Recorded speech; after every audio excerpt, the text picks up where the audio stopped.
Welcome to another episode of the Granite List Live. I'm Sally Pace, and we're here at SIIA Engage 2022. We are thrilled to be joined by Jeb Dunkelberger, and I'm going to let Jeb tell us a little bit about who he is and what he does. Yeah, I'm the CEO of a health plan based in South Carolina.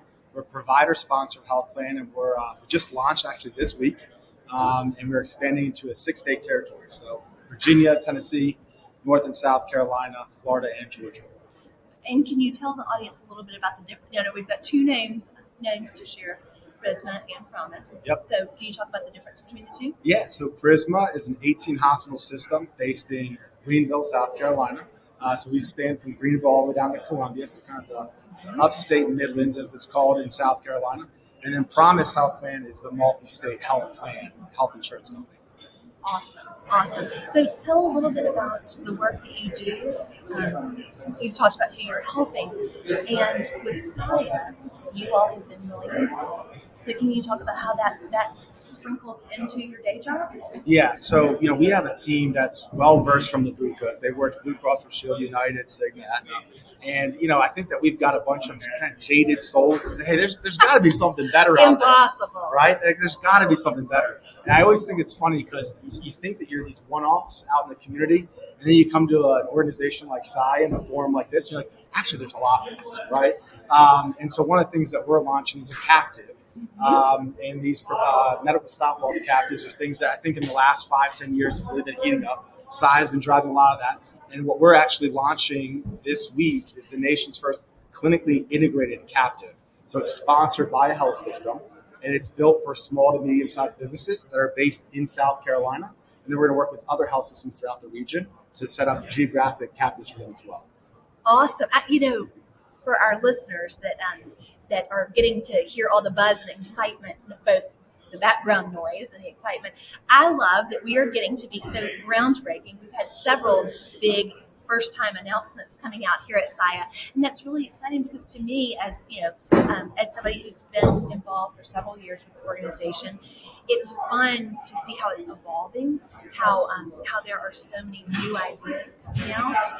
So tell us, thinking about what you guys have already accomplished, share some success stories. What are you really proud of?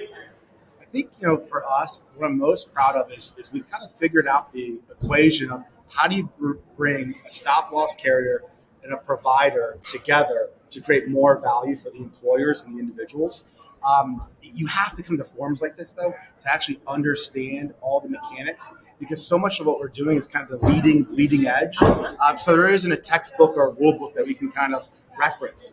So you're kind of sitting around with other thought leaders going, all right, we're blazing this new trail. What should we avoid? So one of the things I'm most proud of is that, we're failing fast and forward. Right? You're going to make mistakes when you go into this type of space. But what I'm also excited about is the level of relationships and partnerships that we're finding. There's a lot of organizations that are built that want to do this for the right cause, which is lowering the total cost of care of healthcare. So we're excited about that. I think it's a major success for us. I love fail fast. Yes. I love that term.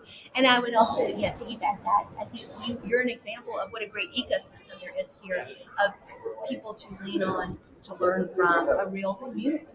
So, all right. So I know we heard this morning from a speaker that was talking about predictions in the future, and none of us have a crystal ball, but when you think about the self-insurance industry, the self-insurance arena, what do you think will take place over the next couple of years? Well, I think that we're going to continue to see self-insurance open up down market, right? So we all know the stats, but it's at 90-95% of employers with more than 1,000 employees are self-funded. You go beneath that, it's less than 50%. I think you're going to see that 50% continue to increase. I think the thing that gets us really excited, though, as we talk about predictions in the market, is also thinking about the individual market and what's going to happen there. So we're finding employers are coming out and saying to us, what happens if the tax benefits go away? What happens if providing health insurance moves away? What happens if we have a Republican president, 2-term? And we see an individual marketplace open up on the commercial side. So we have a lot of self-funded clients actually talking about the mechanics of what if we were to break this up kind of like an ICRA play, but for the individuals in the commercial side. So I think that's probably one of the biggest predictions I'd make right now is continued blossoming of self-funding, but also moving down market to the individual market as well. I love it. All right, folks, you heard it here first. Jeb Dunkelberger is predicting down market trend. It's going to be amazing. I'm with you. Yeah, and I've been wrong a lot. I hope you're life, right. so. No, I'm holding out hope that one is for real. So thank you for joining us, Thank Jeb. you so much. Thank you for listening to another episode of the Granite List Live in partnership with SIIA.